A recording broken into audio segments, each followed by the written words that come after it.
میرے نبی نے گھروں کو آباد کرنے کا ایک خوبصورت طریقہ بتایا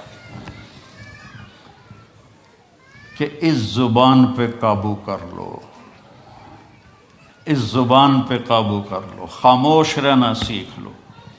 غصے کے بیوی کو غصہ چڑھ جائے تو خاوند چپ کر جائے، خاوند کو غصہ چڑھے تو بیوی چپ کر جائے، تو آپ کا گھر خوبصورت رہے گا۔ اگر دونوں ہی آگ لگ گئی اور دونوں ہی بولنا شروع ہو گئے تو آپ بھی گئے، آپ کے بچے بھی گئے۔ اپنی زبان پہ قابو پانا سیکھو۔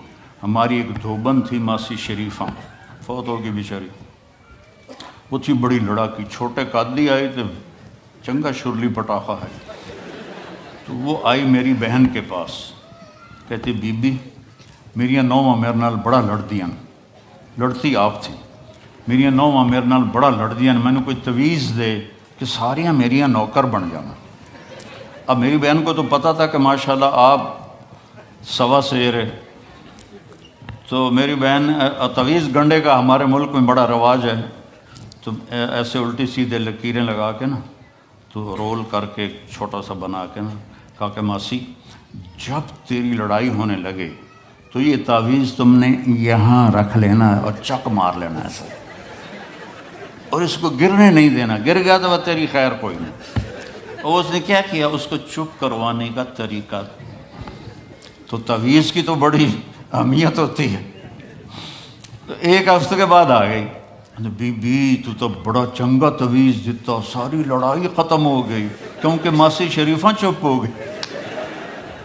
تو یہ سب ان عورتوں کو بھی تعویذ دیتا ہوں، ماسی شریفہ والا آپ کو بھی دیتا ہوں، ماسی شریفہ والا تعویذ لے لو، آپ کی زندگی بڑی خوشحال ہو جائے گی۔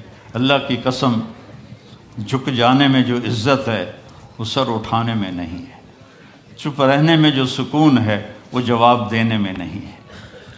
آپ خاموش رہنا سیکھو، آپ اپنے بچوں کو عزت دینا سیکھو، اپنے بچوں کو ٹائم دیا کرو۔ یہاں مرد کی بھی جاب ہے، عورت کی بھی جاب ہے، تو بچے نظر انداز ہوتے ہیں، ان کو ٹائم دو۔ میرے نبی نے فرمایا اکرموا اولادکم، اپنی اولاد کو عزت دو، اور آپ نے فرمایا خیرکم خیرکم لأہلہ، سب سے بہترین مسلمان وہ ہے جو بیوی سے اچھا سلوک کرے۔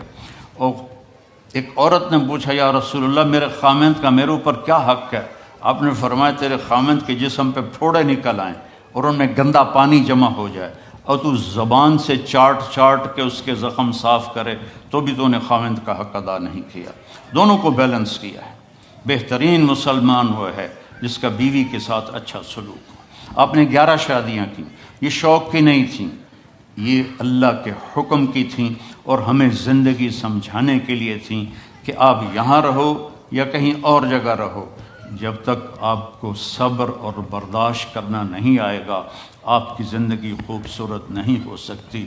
غصے کو پینا سیکھو، غصے کو دبانا سیکھو، غصے کے وقت چپ رہنا سیکھو، تو آپ کی زندگی بڑی خوبصورت ہو جائے گی، بہت حسین ہو جائے گی۔ زندگی اندر ہے، باہر نہیں۔ اب رولز رائس میں چڑھ کے کوئی اچھی زندگی نہیں گزار رہا ہے، لائف تو اندر ہے۔ دل دریا سمندروں ڈوبے کون دلاں دیاں جانے ہو، وچے بیڑے وچے جھیڑے وچے ونج مہانے ہو، یہ اندر ہے، لائف اندر ہے۔ اور کیا لطف انجمن کا جب دل ہی بجھ گیا ہو، جب اندر بجھا ہوا ہو تو پھر باہر کی چیزیں کوئی مزہ نہیں دیتی۔